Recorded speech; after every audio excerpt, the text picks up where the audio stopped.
We have on page 6 we have 4 different definitions of Reshuyot. For those who just walk in, Reshut Harabim, a public domain; Reshut Hayachid, a private domain; Carmelit, something that neither public nor private, such as desert, river, water; and Mekom Ptur, a place that is neither one of those trees, something that it's a place that we are free a person from, exempting from obligation. For example, small stones, for example, city meters and things like that, that it's Mekom Ptur. We are going to zoom in to understand each of these definitions. In particular, we're going to understand the all different variations of Carmelit. Carmelit, it's something that has the rules of public domain, but it's not fully public domain in some areas. Also, we zoom in definition of private domain, because we came with a lot of prejudice in that sense. We take private domain as something that we own, but in some definition, private domain can be something that it's in a public domain, but we consider that as a private. So we're going to focus on these 4 things, and then we'll clarify each of those definitions. אמר רבי ספרא, אמר רבי עמי, אמר רבי יוחנן, מידי דהבה המעביר חפץ ברשות הרבים, התם לאו אף על גב דחמה נקית לי ואזיל פטור. We have הלכה למשה מסיני, which is carrying a 4 amot in the public domain. It's prohibited. So if a person, for example, need to carry something in a public domain, you have some a object, so we said as long as he carry it, he is exempt in the sense of biblical law. Remember, we talk about Akira and Hancha. But if manachle, if he put it down, he is doing Hancha. So we say that he is now liable. So what's really the difference? So here are some examples. If someone who is walking in the public domain, it's called mehalech ve'omed, mehalech ve'omed. He's walking and he stop. He walk, stop, walk, stop. He's not just walking. Or another example, if the way that the Ben Azai put, he said that in each time he stopped, he basically doing some type of rest. He's resting. Or the way that the Yerushalmi said that you mentioned earlier, so it's like someone who's jump a arba amot, like 4 cubits, and then he stop, but the place he stop is Makom Ptur. So we said that maybe there is no difference. So midami, how do you compare it? Hatam kol heicha de manachle mekom chiyuvu, hacha imanachle bistav mekom pturu. Over there, what we said, a place like in a beyond Arba Amot is the area that he's liable. Why is the area is liable? Because he's basically stopped. So what happened to that fellow? He carries something. He took it from a private domain to a public domain, and he did already Akira, he uprooted. Now he going in a public domain and he stopped. So the minute he stopped, do we consider that stop as Hanacha, that he's like put it down and it's like full melacha, the oraita, by the biblical law? Or we said that if he walk, even he walk in the Reshut Harabim, in a public domain, and we said in Reshut Harabim we should not exceed it more than Arba Amot, he walk in the public domain and then he stopped in the place called Stav. You remember we talked yesterday about Stav. Stav is like a place that the merchant doing a loading and unloading merchandise. Take for example in the shuk, the place that you have a lot of different merchants bringing their merchandise. So it's a special occasion, people don't walk there. is a location that designated basically for loading and unloading different merchandise and bring it to the market. So he said, maybe if he put the item in that location, which not considering as a full public domain or private domain, it's like a stav, is that just that domain, mekom pturu, we don't call it karmelit, we call it a place that is exempt area. So just you asked me earlier, I give you an example. You see this one, the meter, public meter, it's mekom ptur. A small stones, makom ptur. Like a faucet, a small one, it's mekom ptur. This type of things, it's mekom ptur. So maybe we consider it as the same. So he said, Ela mideh hava mavir chefetz mitchilat 4 lesof 4, hatam לאו אף על גב די מנח לבתור 400 פטור, כי מנח לבסוף 400 חייב הכנה מלושנה.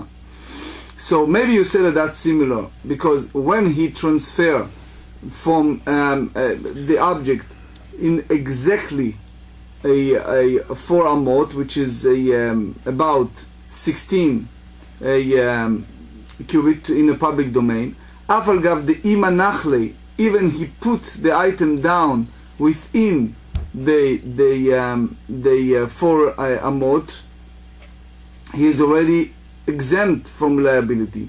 But if he exceeded, we said that it's already exceeded the 4 amot, so he is already liable. So maybe we said hachanami. So maybe here we said that someone who was leave the item in a public domain, reshut harabim, he chayav, he is obligated. So said bidame, how you compare it? Hatam, the one who carry an object exactly in the 4 amot, לגבי הגברה מקום פטורו, לכולי עלמא מקום חיובו. That area of the 4 amot, for that person, it may be in his circumstance is different. It's exempt, but for everybody else, it's an area that the people liable. הכה לכולי עלמא מקום פטורו. But the other brighter in that case speak about the person who exempt in the area that for everyone else is obligated. So Ella, you might say, mideh hava mוציא מרשות היחיד לרשות הרבים דרך צידי רשות הרבים. דרך צידי רשות הרבים, I give you an example here. I just found a picture for that it's like an area that it's not fully. It's like tzidei, it's like the side of the public domain.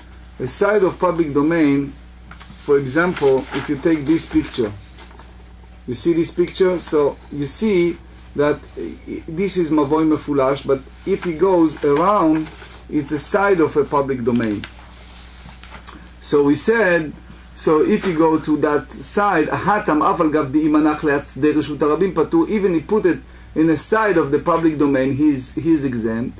וכי מנח לברשות הרבים חייב, but if he placed that item in a public domain, you tell me that he's liable, הכנה מלושנה. Why? Because if someone is מעביר ברשות הרבים, if someone carry in the public domain, he is liable. If someone in the רשות היחיד, if he's in a private domain, within the private domain it's not a problem, but with private to public is a problem. So Tosfot explained to us, and he said in a דיבור המתחיל mideh דהווה הצידי רשות הרבים, he explained to us the דרך בית שיש לפניו צדדים, that usually in a regular home they have a side, they have an areas that it's around that house. Take for example this, it's a private domain, and around the private domain it's usually that's the spot outside of the private domain. So he said here, וכן היה מסתמה במשכן. The Tosfot said that most probably in a tabernacle that's the way it was, which means that's the point of departure. In the tabernacle it was a special domain, that it was a domain that stopped from the tabernacle to other location, which means when the Torah used the term al Yotzi Ish mimkomo, that the person should not carry from his tent to the tabernacle, people wants to give donations, people want to contribute things, etc.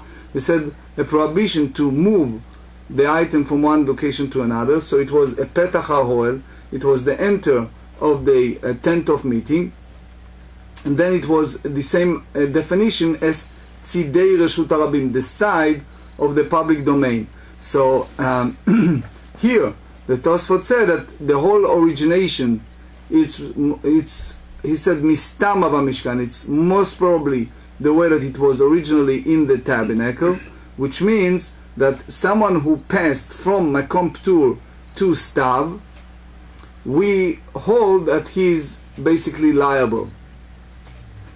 So they said here, matkif Rav Papa, he objected it and he said, this is good according to the sages that said that if someone passes to the side of a public domain, such as this area, not really public domain, but it's the side, you see the small spot between the line, right? Like a small alley. So they said it's not considering as a public domain. Rabbi Eliezer ben Yaakov hold, he said the side, the small alley next to a private domain is considering the same as the public domain. So earlier what we said, that the side of the public domain is what is Carmelit, and now we say that it's a question. Why? Because according to Rabbi Eliezer ben Yaakov, it's the public domain, is Reshut Harabim. So this is based, I'm not jumping to the Eruvin. The Eruvin we will study Mitzvah Hashem in the future, but in Eruvin, in page Tzadik Dalet, page 94, there is a very serious discussions. I said to you the other day, my father, God bless him, he was the one who in charge for Eruvin for 44 years of the whole North Israel, from Haifa to North Israel. So my father used to give a lesson, a shiur, in a tractate Eruvin every morning for about 4 decades, 5 in the morning. So I'm dust and ashes compared to my father's knowledge, right? But over the years, with all my youth, teenager year and youth, I learned a little bit about Eruvin, because that was very important part of his life. That was his specialty. He rarely miss a shiur in the morning. He have a large crown, that's what his spiel, the Eruvin. So, he used to quote a sentence and a line in a tractate Eruvin by heart. No comparison, don't even think that way. Anyway, in a tractate Eruvin, page 94, there is a big discussion over stav, over mekom ptur, over the whole exact definition of the Eruv. Here is a discussion when you have a tzidei, that's something that is coming close to the private domain. We said that sages said that that's, you see, between the line and the building, that small tiny alley. Now this line, for that sense, for our understanding, is like the mechitzot, is the area that it's basically cover the private domain. And this, when you exceeded that part, it's already public domain. But in between these small alleys, right? So Rabbi Eliezer ben Yaakov hold that it's basically tzidei reshut harabim, that it's a side of a public domain, like a sidewalk and things like that. So he said, how do we explain it? So he said, Amar לרבך ברי דרביקה, אימו דשמעת לרבי אליעזר בן יעקב דאמר צידי רשות הרבים כרשות הרבים דמי, היכא דליקה חפופי, אבל היכא דאיקה חיפופי, מי שמעת לי? He hold that that's only when is no any obstructions alongside of public domain, which means that it's free, a free area. But if you have this type of obstructions, so how do you explain it? So usually if someone put something in the place that is a public domain, then we say that is an issue. Take for example in a tabernacle, in a Mishkan, they put this type of very pillars around the Mishkan, so it's preventing people to come to your domain. Imagine, you see it in some big cities. Someone has a parking spot, and he put a very strong permanent pillars around his parking spot, so other cars that parks not give a scratch to his car. Do you know what I'm talking about? Yeah. Good.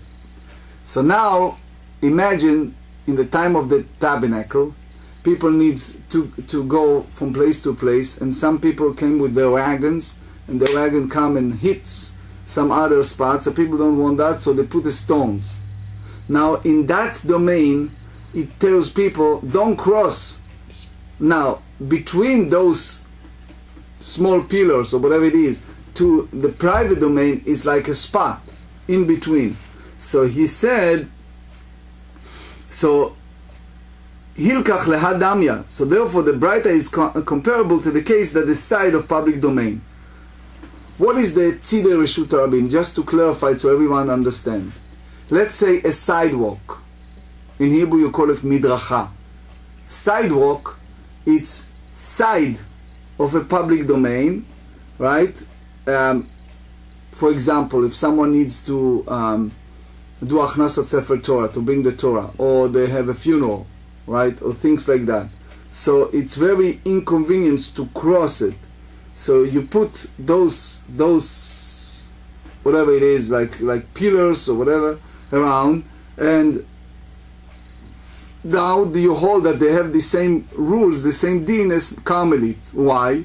Because that's the way they used to do it in the tabernacle. That's the way they put it. They want to make sure that people who carry in those ancient time their wagon from the tent, they'll not hit each other. So you define that area, that domain, as a Carmelite, which means you transfer it from private domain to the Mishkan. You are basically chayav, you are liable. But Ben Azai hold that if someone, he call it mehalech ke'omed patur, if someone walk and he basically, it's like he's standing, he is exempt. I would like to elaborate a little more in those definitions to make sure that we all the same page. The whole definition of a side of Reshut Harabim develop not only by the way that it was in a tabernacle, but to make a very clear definition of what is a private, what is a public. So soon you see the definition in a sense of the text, but let me share with you some clarification in advance. Take a situation that someone go from in a public domain, and he let's say he's selling a oil painting, and he is like you, he goes to those islands, Puerto Rico's, right, what is those places, Bahamas, right? So you go those places and you put some place that the tourists pass by, and you put pictures of oil painting you're selling or whatever it is, right, for the tourist. It's not yours, that spot. What's yours is just the pictures. But then what you do in that domain, you put a mechitzot, you put something around your whatever you call it, booth, so right, and you put some cover around that spot to make sure that people understand, that people know that spot it's the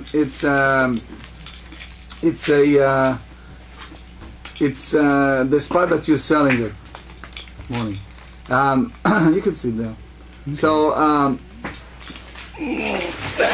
how do you define that spot? There is something that we came from a house, from the way that we recall in our childhood, or in general, Reshut HaYachid. It's my own home, my own property, but by the way that we understand it, it's not necessarily your own property. If you are this merchant, you go to Bahamas, and you just pulling out all the painting, and you put around your small store some type of boundaries, and those boundaries is around your store, and now you're selling all those painting, okay? So maybe one day the city or the government will come and, how do you say it, kick you out? But as long as they let you sell it, nobody bother you. So you put all your pictures or whatever the merchants you sell, food or whatever it is, and then let's say at night, if you don't want to, if it's something that you're not afraid that someone will steal it, or even you maybe sleep there, or whatever it is, or you maybe fold it and take it out. But that domain, if you put a mechitzot, if you put cover that area, and it's a basic 4x4, it's by halacha, by the Jewish law, it's considering as a private domain. So again, take out this a predetermined prejudice idea of Reshut HaYachid, the private domain. It's my home. It's not necessarily your home, and it's not necessarily something that you own, but it's something that, in that sense, used by individual. Now we clarify the point of Reshut HaYachid, and then we can go further. Amar Rabbi Yochanan umodeh ben Azai bezorek.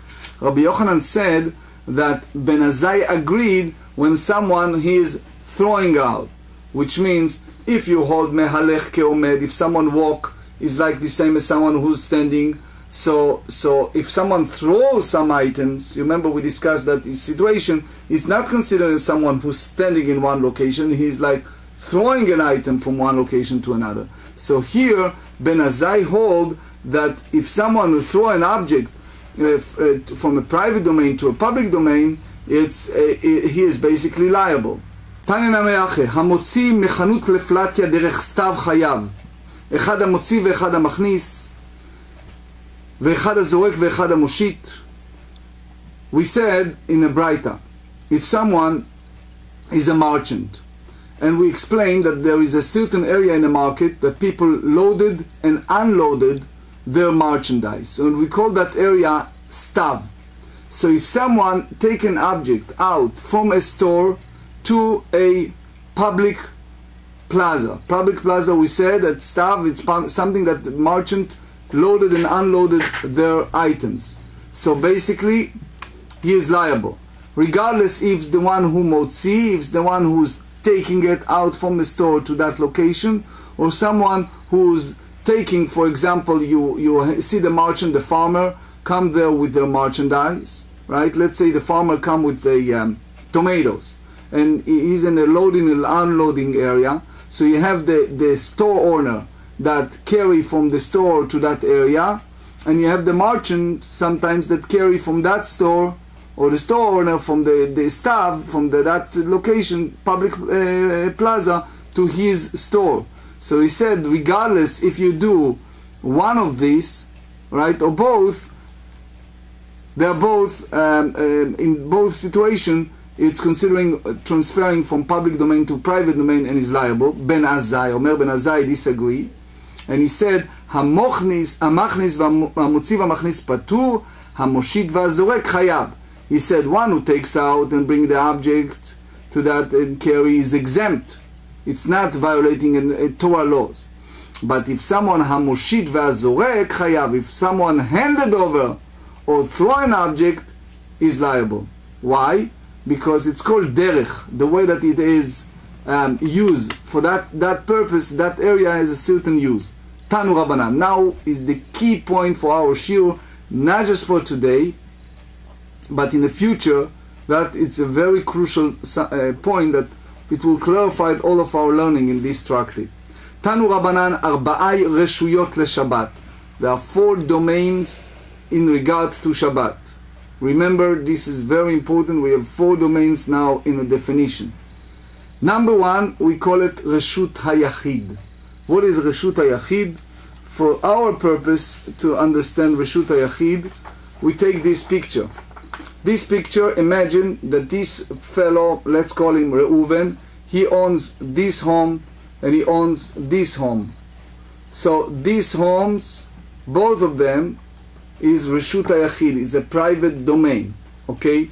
Reshut HaRabim, this is a public domain. So public domain, private domain, so far. Then we go to an issue that is called Ve'Carmelit. What is the situation of Carmelit? In order to understand Carmelit, there are three different ways to understand it. There is one way that Rashi used to explain to us, and Rashi used the term Carmelit, saying that it's like from the book of Isaiah, they use the word Ya'aro ve'Carmelo, which means that it's neither public domain nor a private domain, which is some Ya'aro ve'Carmelo, it meaning a forest and the great forest, which means that it's area that it's not public, not private. That's Rashi. Tosfot here brought a Yerushalmi. Let me share with you the Tosfot. He said, Dibu Amatchel Carmelit. He said, B'Yerushalmi Berei Shabbat Tani, Rabbi Chia Carmel Rach. Like Carmel literally meaning ripe grain. So that's from the Vayikra chapter 2. And it means composed from two words, Rach, meaning soft. It's not dry. And Mel, it's like full, like Malay. That's not overly moist. So he said here, it's like in between. Lo nach velo yavesh ela benoni. That it's not here, not there. Hanem mile Carmelit eino lo kirshut hayachid lo kirshut. It's not a private, not a public domain. That's the Carmelit by Tosfot. Rambam, in the commentary of the Mishnah, he said as follows. The Rambam said that Carmelit, he used the word like a widow. Carmelit, ke'armelit. Armel in Aramaic meaning a widow. Widow is not have a usual marital category of woman because she's not a virgin, but she's not a married woman. So that sense, it's that's the definition. The Ritva explained the whole concept here, the idea that it's not here, not there. What's the serious deep issue with the Carmelit? Carmelit is the domain that the rabbis add to other domains, which means the category to understand Carmelit, it's only one place you find for the entire tractate. In a page 42a, it's the Gemara dealt there with the situation that it's a public domain, that someone needs to take a damage from a public domain and he needs to remove that damage. For example, you have in a public domain a something that the people can stumble, can be a stones, can be a garbage can, can be something that you need to remove it, so otherwise people who walk there can have damage, right? So they use in that Gemara, they said Omar Avina כיוון שלא גזרו שבות במקום נזק דרבים, בקרמלית אפילו טובה. So the Rambam explained that in a private domain, רשות היחיד and מקום פטור, you can carry. But when it's come to the Carmelit, you cannot carry. Why?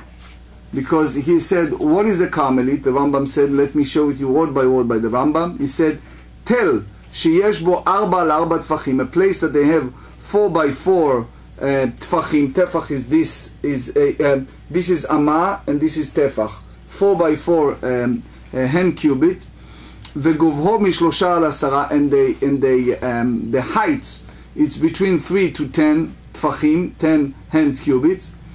So basically it's a certain domain that it's not a public and doesn't have the definition, but have he call it ishal mana. Ishal mana, it's like a widow. So it's not a public domain by definition, but it's not a private domain. So how do you handle that? So the Rambam said, and just give you the abbreviation, Shema titchalef bershut harabim, that because people mix Carmelit with Reshut harabim, the whole decree, it's because people maybe mix between the private domain and the public domain. So here we said that that's the third one. And in a very general term, if someone asks you a question, what is Carmelit? What do you answer?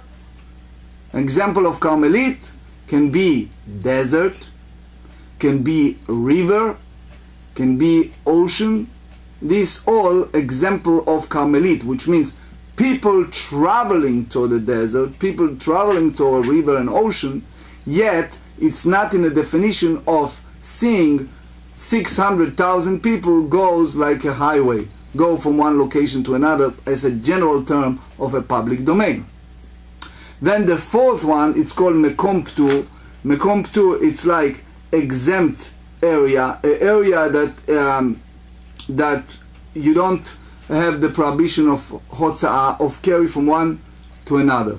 Now, if you look at the words, in the Hebrew words, it's a very crucial, they use the Braita, they use the word Ve'ezo hi reshut hayachid. Ve'ezo hi meaning which place is considering a private domain. So soon you see why they use the word Ve'ezo hi, which place. Charitz, shu amok 10 v'rachav acharav. If it's a ditch that they have the 10 tfachim, the 10 hand cubits, deep by 4 tfachim wide. So, v'chen gader, the same apply to a partition, shu gavoa 10, that they have 10 tfachim high, and v'rachav 4, and 4 tfachim wide. So Rashi explained to us, and he said, kotel, which is like some petition, some wall, that have 10 hands cubit, 4 hand cubit, so that's considered a private domain. Now, later the Gemara elaborate with the word Zohi. What is the Zohi? Next one, public domain. Ve'ezo hi reshut harabim. What considered a public domain? Sratya. So Rashi said, Sratya, mesila sholchim ba me'ir le'ir. Sratya meaning either a path, highway, or something that transfer from one city to another. People walk from one big location to another. Uflatya gdola, large public plaza. Umevoot hamefulashim, streets that they have an open in both ends. Open in both hands. I think I showed you earlier a picture that have an open in both ends. For example, this is mavoy mefulash, that they have an open in both sides. Okay, and zoi reshut harabim gmura. This is a complete public domain. This is all musagim mushalim. This is something that we use we borrow from the Tractate Eruvin. So now, what is the first two domain? What's the law? Ein motziim mrshut hayachid lershut harabim. We're not allowed to carry from private domain to public domain. Ve'ein machnisim mrshut harabim zo lershut hayachid zo. And you don't bring an object from a public domain to this private domain. Ve'im otzi ve'echnis. But if he did take out or bring in, b'shogeg chayav chadat. If he did it unintentionally, he has to bring a offering of sin offering.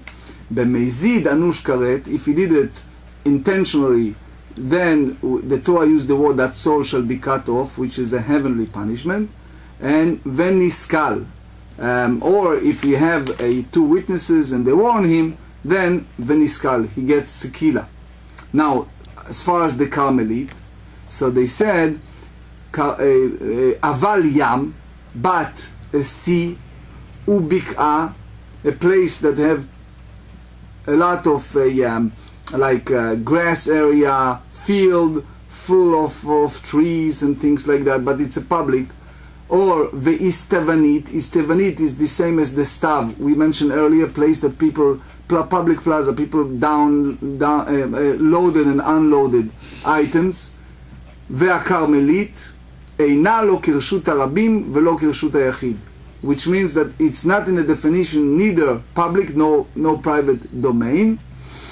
And therefore the Tosfot explained to us that therefore it's in between, it's not neither one of them. ואין נושאים ונותנים בתוכה. In the Carmelite we rule that people cannot carry in the Carmelite.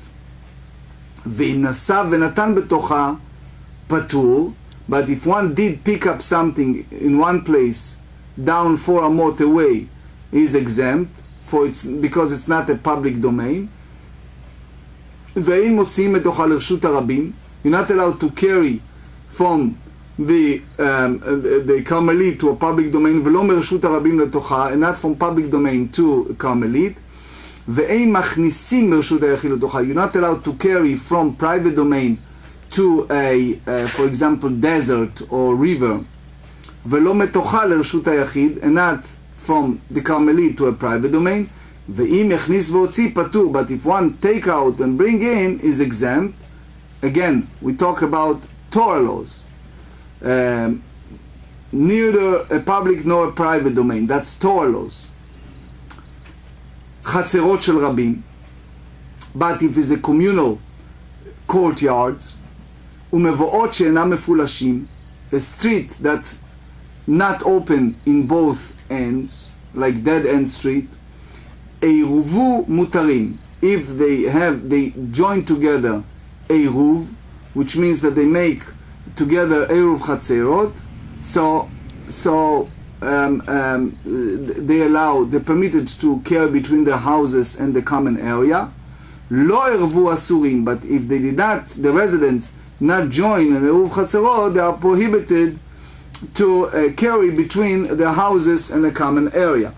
So again, mavoi, regular mavoi, is something that it's open in both sides. If you have a group of chatzerot, let's say if this was owned by several people, which means this is one fellow owns, this is another fellow owns, this is another fellow owns, so you have like 3 different domains that owned by 3 people, and let's say that it's like a little spot in between those houses. So in that situation, we said that you have to make Eruv Chatzerot, you have to make it that because there is an alley, let's say, between these to a public domain, it's all kind of alleys, so you have to make a Eruv Chatzerot to make them as one domain. I think this is even better picture. Imagine that this is 2 fellows, you have this spot, it's entering to a public domain in all different corners, they need to put something in between to share it and make it Eruv Chatzerot, so they are all joining together. Okay?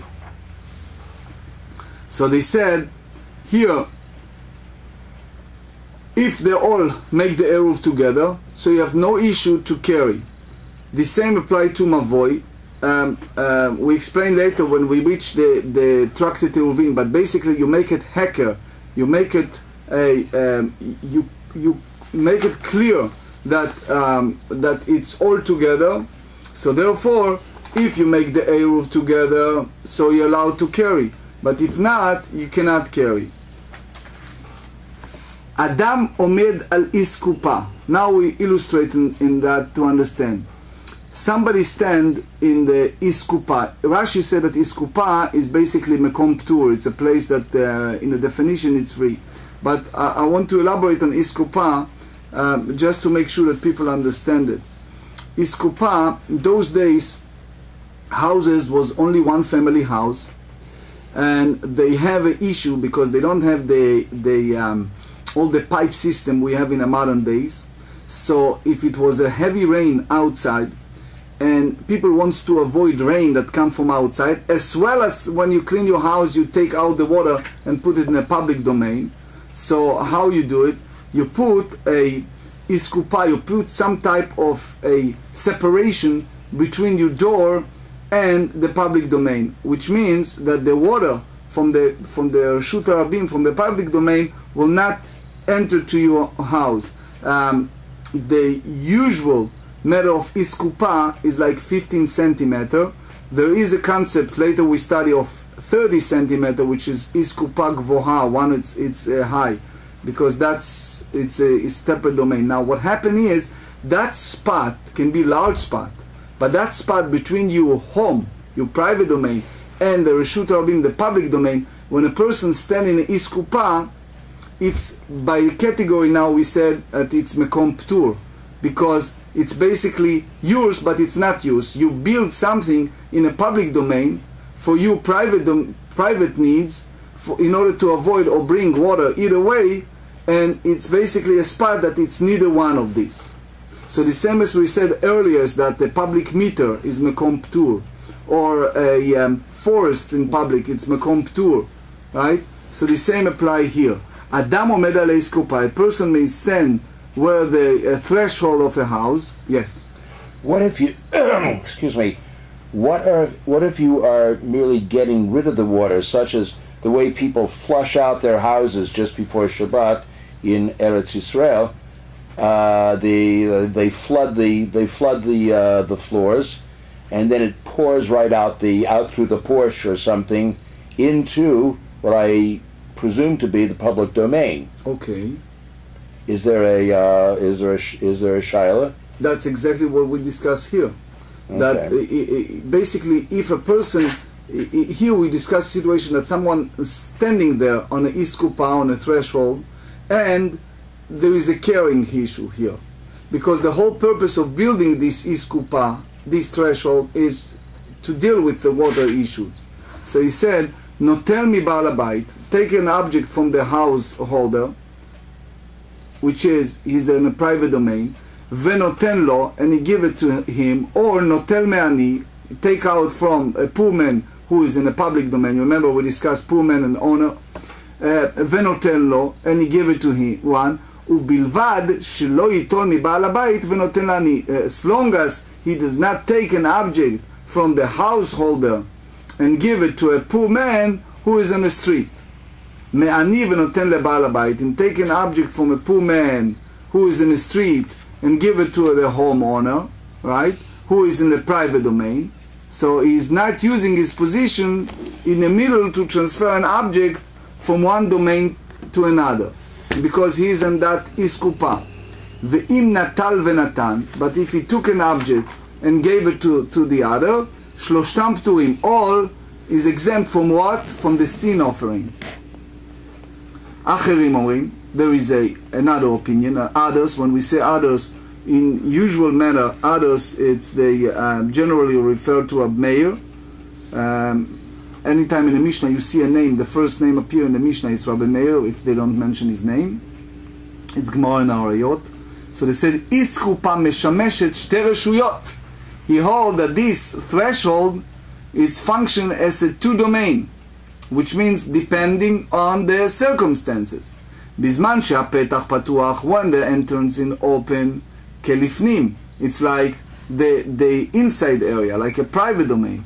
Petach na'ul, when the door of the entrance is closed, kelachutz, that the threshold is treated like an outsider, so the public domain.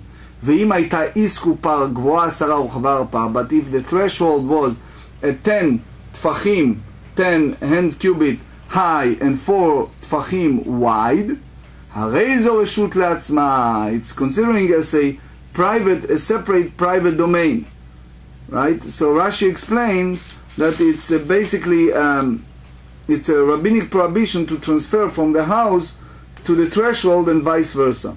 We discuss it later. Amar Mar, so we explained, the master said, Zohi, you see the word Zohi, this is a private domain. So what does that mean, this is? Lema'utei mai, what is there to include? Veloma, vezohi, what is not? So he said, "Lemehute Adam Rabbi Yehuda." This is to explain to us what Rabbi Yehuda said at Tanya. Amar Yeter al Ken Amar Rabbi Yehuda. This is what Rabbi Yehuda said. Mi sheyesh lo shne batim b'shnei tzidei reshut harabim, oseh lechi mikan velechi mikan. So we explained. We just turned the page. We said lechi mikan velechi mikan. Let's use the picture and we understand it. Okay, you have this situation. Rashi explained to us, בשתי פאות של אחד הבתים. When you have the two sides of either one of those houses.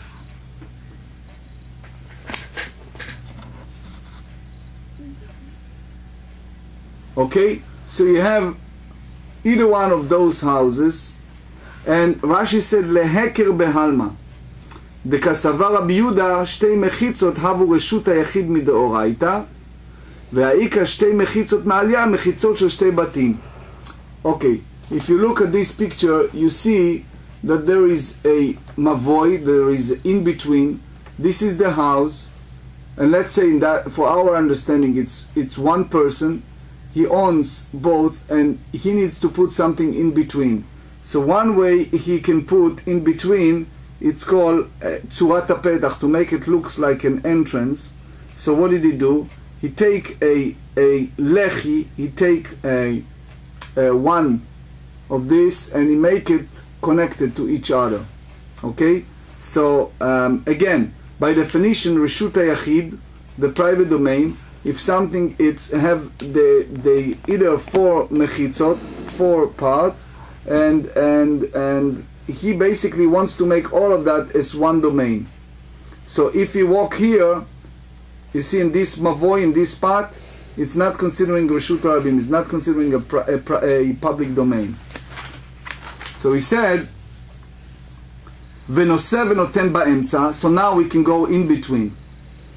Amru lo, so the sages said to Rabbi Yehuda, Ein me'arvin Reshut Harabim bekach. We cannot adjust a public domain to this, because what happened is, when you have this lechi or korot, when you have this type of lechi or korot, okay, when you have this type of a situation in between, so ve'amai karu legmura, so why you call it complete? Ma'u detema ki pligi Rabbanan alei. You may said that the rabbis disagree with Rabbi Yehuda, that Rabbi Yehuda lo have Reshut HaYachid, because Rabbi Yehuda don't hold that this is a private domain. Hanemile letaltel. He applied that that's only applied to carry from one place to another. Aval lizrok module. They may think that if someone throws something from a public domain to a private domain and vice versa, it's okay. Why? Because what do you think? You think that Reshut HaYachid, something that it's in a private domain, it's only something that they have the mechitzot around that domain. But if you don't have, so you may think that even to throw, right? So maybe the whole that private domain to that it's a biblical level that he's liable. Kamash Melan. So want to teach us that the word complete. So it's a the wall are incomplete. It's not considered a private domain at all. So it means that it's not considering a private domain, and therefore that's the issue. So again, this is a private domain, and this is the issue of the mechitzot in around that. Amar Mar, so the master, one of the teachers, Mar, it's not clear who is it, but one of the rabbis said, Zoi Reshut Harabim, this is a public domain. Leme'utei Mai, what is the excluded? Because again, we explained that we're dealing here with the word Zohi. Leme'utei idach de Rabbi Yehuda. This is teacher what Rabbi Yehuda said. What Rabbi Yehuda said, Rabbi Yehuda omer, Ezo im הייתה דרך רשות הרבים מפסקן, יסלקן על הצדדים. והחכמים אומרים, אינו צריך. So we explain here that that's originated from the point that people made aliyah l'regel, like in the festival of Sukkot, now reached the festival of Sukkot, so people go to a Beit HaMikdash, to the Holy Temple. So in order for people to drink, it was a special deep wells of water, bor mayim, well of water. If you remember that Gemara that said that Nakdimon Ben Gurion, he was a wealthy man, and he provided that spot for people who made aliyah l'regel, who make that special mitzvah to go to the Beit HaMikdash for people to drink.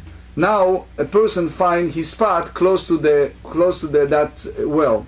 He's there. Now he cannot drink. Why? Because it's 10 tfachim. It's a 10 hand cubit. So if he's taking the water outside, so what's the issue? The issue is that he's basically he's uprooted from a public domain to a private domain. So I'm just digressing for a second to clarify. The Gemara said about pasei biraot. It's a Gemara in Eruvin, that they have 4 sides to that it's a distance of 10 amot, of 10. This is amah, 10 hand cubit, and he pull out water and is drinking. And the people go between these pasei biraot, in that small spot, And it's a problem here by the Rabbi Yehuda. He have a problem. That's the second chapter in Tractate Talmud. But basically, that's the dispute between Rabbi Yehuda and Chachamim. He said, if it was a derech reshut harabim, if it's a place that it belongs to public, so what did he do? You need to put it aside. You need to move it aside. And Sedish said, you don't need. V'amai kar le'gmura. Why we call it complete? Aide de tane. Reisha Gmura, Tana Seifa Nami Gmura. Because the beginning we use the word Gmura, so at the end we use the same word Gmura. And again, I just want to make sure that everyone is with me at the same spot, so I want to again make sure that we all understand. This owned by one person. He needs to build, this is 20 amma, lechi, in between, to make it all private domain, including this mavoy, including this entrance. That's crucial. So Reshut HaYachid, we should understand Reshut HaYachid for that sense. This is an example of private domain, but in a private domain sense, it's not necessarily owned by a private person. It can be private domain within the public domain. Okay, as long as what we have, I didn't complete it for that purpose, but basically it should be 4 mechitzot, right? You put around your small booths or a small store or a small whatever it is, a line of separations, and therefore it's considering also already private domain. So even you have 2 defanot, even you have 2, but as long as it's defined as yours, because not you owned it, but it's you use it in that domain, so that's already the definition of Reshut HaYachid. Now, anytime you read the word lechi in this definition, this is lechi. This is line, it's called lechi. Okay? And when you hear the word korah, soon I'm going to use the word korah. So when you use the word korah, you see in this situation, when you need to attach them, imagine if it's detached, you put something to attach them, that's called korah, to put them together. So now we ask a question. If we have the situation that you have this 2 domain, and you have mavoy mefulash in between, and you have the Reshut HaRabim, the public domain, in between. It's between the 2 spot. So you put the korah in between, right? And from the biblical point, from the Torah, it's already considered a Reshut HaYachid. The minute you put this part, it's considered a private domain. So therefore, the owner can walk here, and it's not a problem for him, right?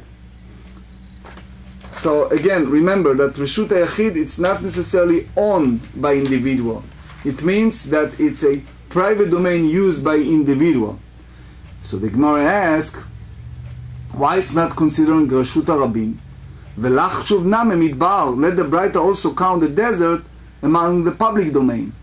Desert, you have travelers with wagons, with car, with all kind of things. They go to a desert.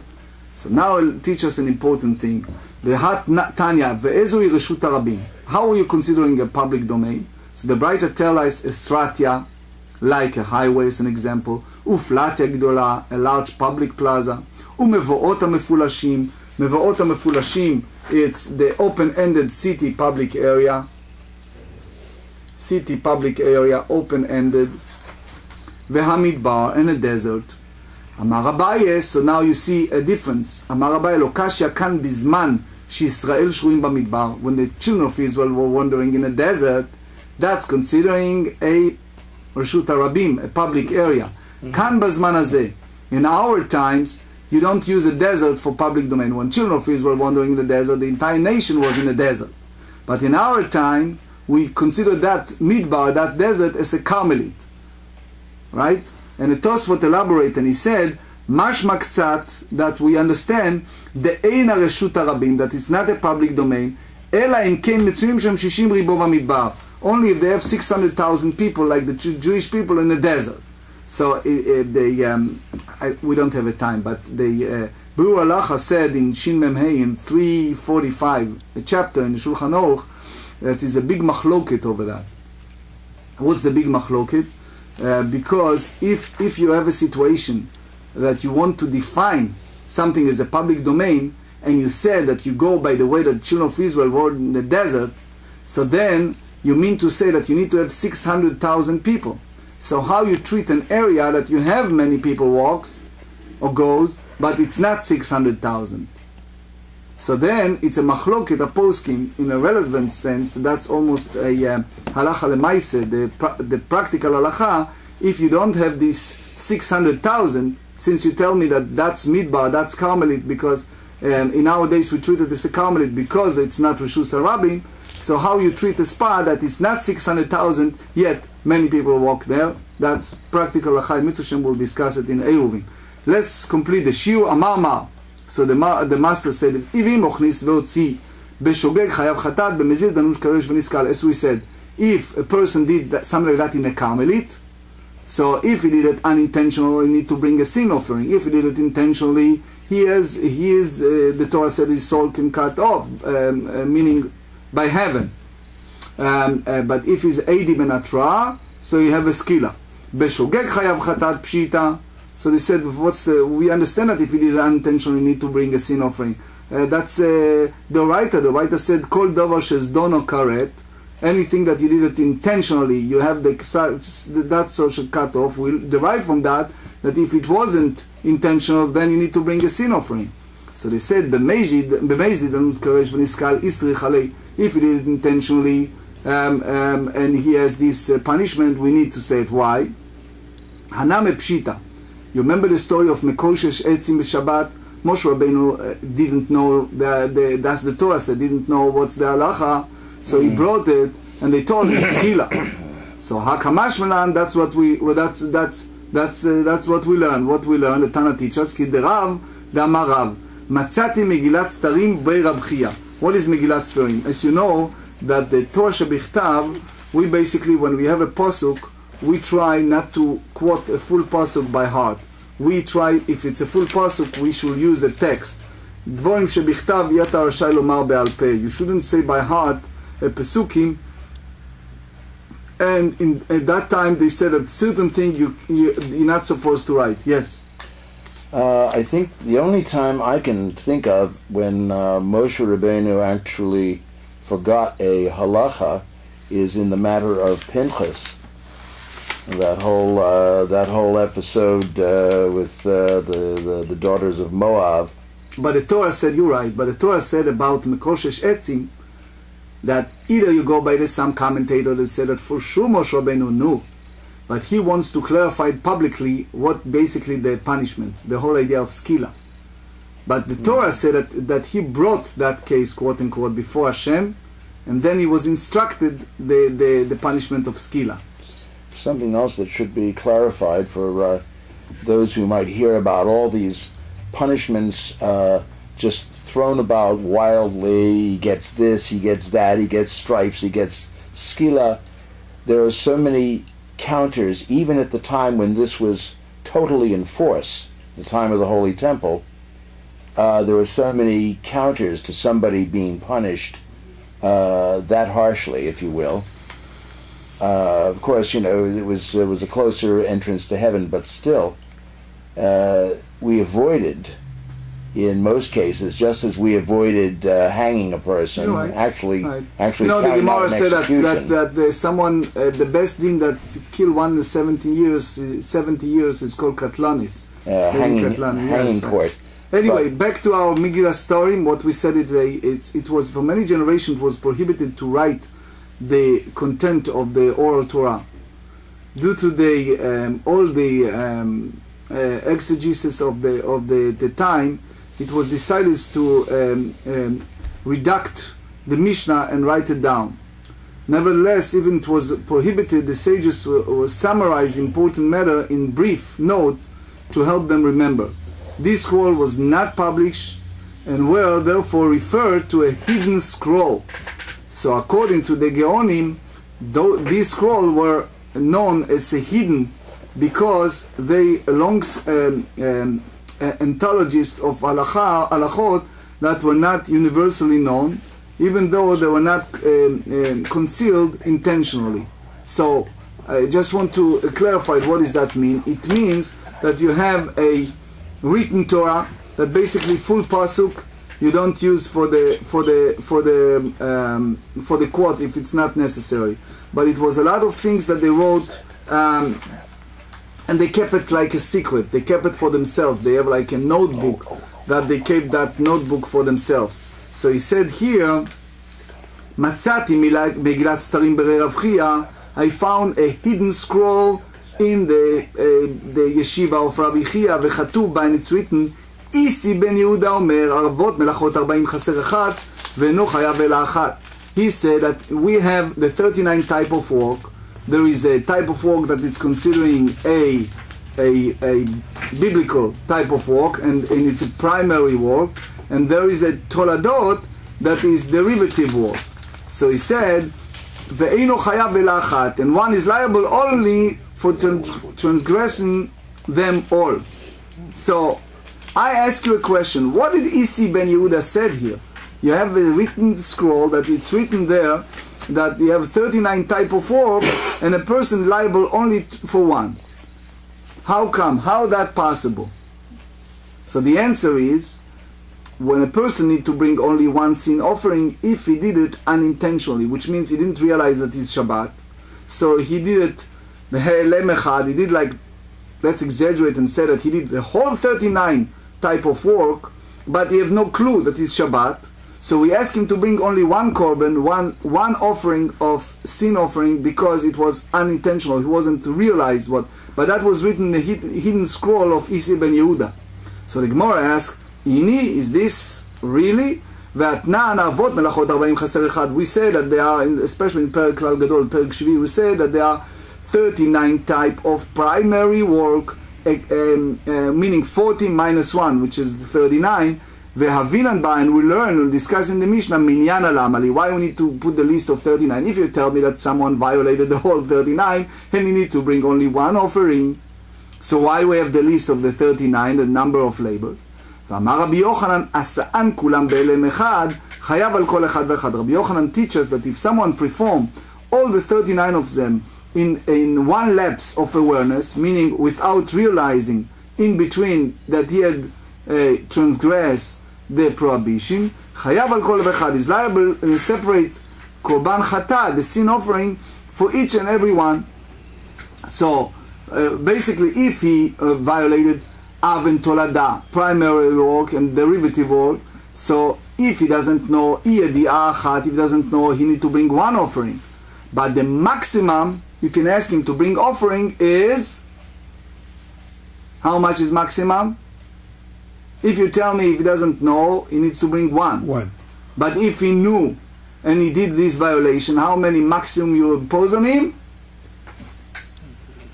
39. Excellent, 39. Somebody listening. Rather,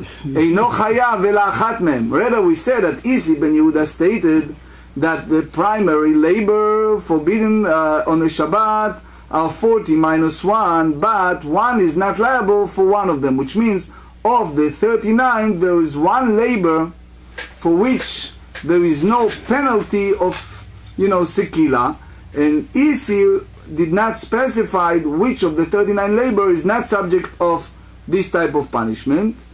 That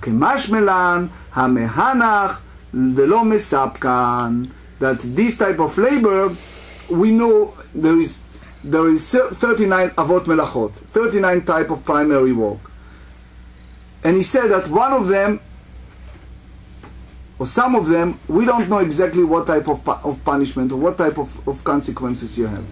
But that's for sure not the melacha of hוצאה, the one we talk about caring for one. Why? Because remember the story of Mekoshesh Etzim, that someone who did it on Shabbat in the Torah, and the Torah said clearly that it's a skila.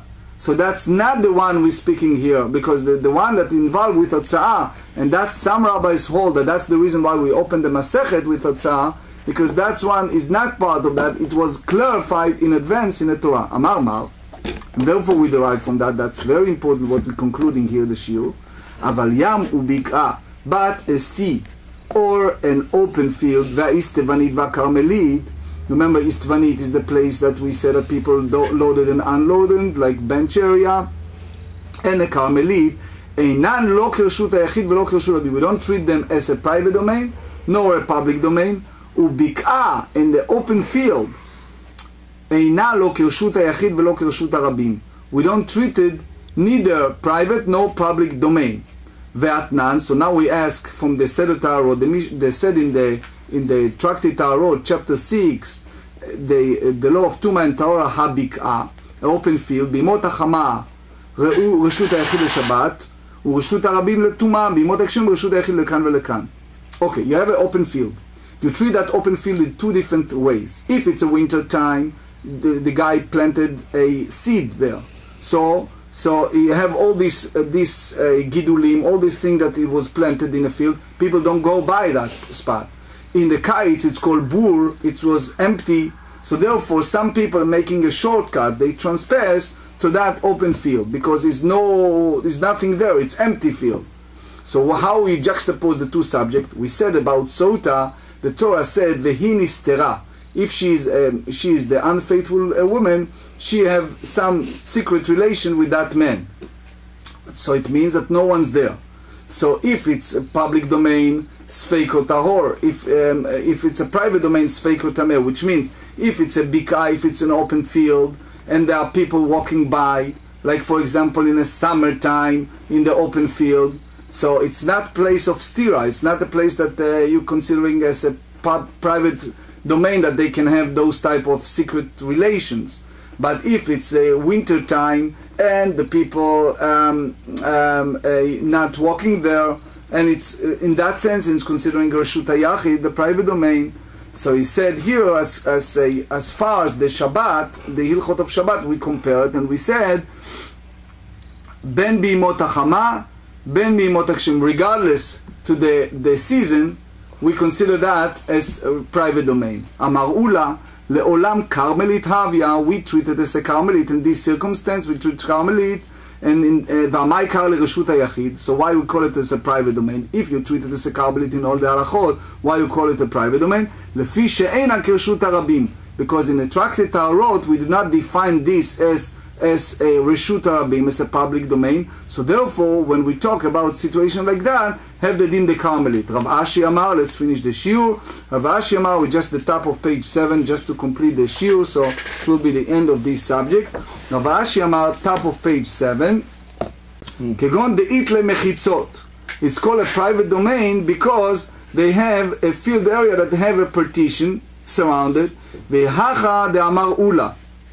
That's the way that Ula say אמר רבי יוחנן לאמור רבי יוחנן קרפף יותר מבעשתיים שלו הוקף לדירה ואפילו קוריים אז זורק לתוכו חייב מה איתם המחיצה היא אלא שמחוסר דיורים. The courtyard of the Mishkan, the tabernacle, has a 5,000 amah revuim, which means 70 amah and 4 tefachim. So you put the karpaf, which is some type of mechitzot, not for the purpose of dwelling. So if someone throw it, he is liable on Shabbat, because that mechitza, that separation, it's mechusar diurin. It's not a place that people dwell.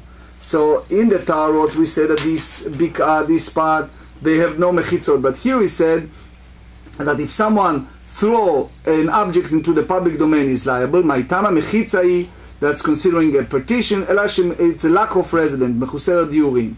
Bishlama Ravashi delo amar keula. Ela Ula Ma'itama lo amar keshmatei. Ula brought this idea, so why he don't hold it? Why he hold it? Carmelit amar lad idit la mechitzot bik'a karela. Karpafi, it's not, if they have this type of mechitzot, of separation, you call it a karpaf, and it's not an open area. Rav Ashi, Reshut HaYachid Kanetani, Rav Ashi hold that it's considering as a private domain because it's carry the mechitzot. We learn many halachot today, I just want to give you the abbreviation. Arba Reshuyot LeShabbat. The Shulchan Aruch Chaim 345 said that there are 4 domains of Shabbat. There are 4 domains: private domain, public domain, Carmelit, and exempt domain.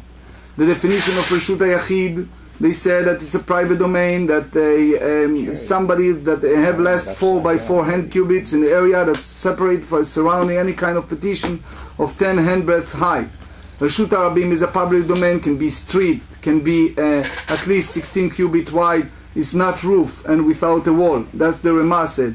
הוצאה מרשות לרשות, if someone carry from one domain to another. So the Rambam said at the beginning of the Hilchot Shabbat, he said, if one unwittingly carries from the private domain to a public domain, or vice versa on Shabbat, he is liable of bringing sin offering. If he did so intentionally, it's a karet. If it was witness, we said that it's the sekila. And another halacha, we said that the whole idea of Carmelit, and we explained in the Carmelit, we explained during the shiur the definition, by the din, by biblical law, it is prohibited to carry from a Carmelit to a private domain, or from Carmelit to a public domain, and vice versa. The sages also prohibited carrying 4 cubits in the Carmelit itself.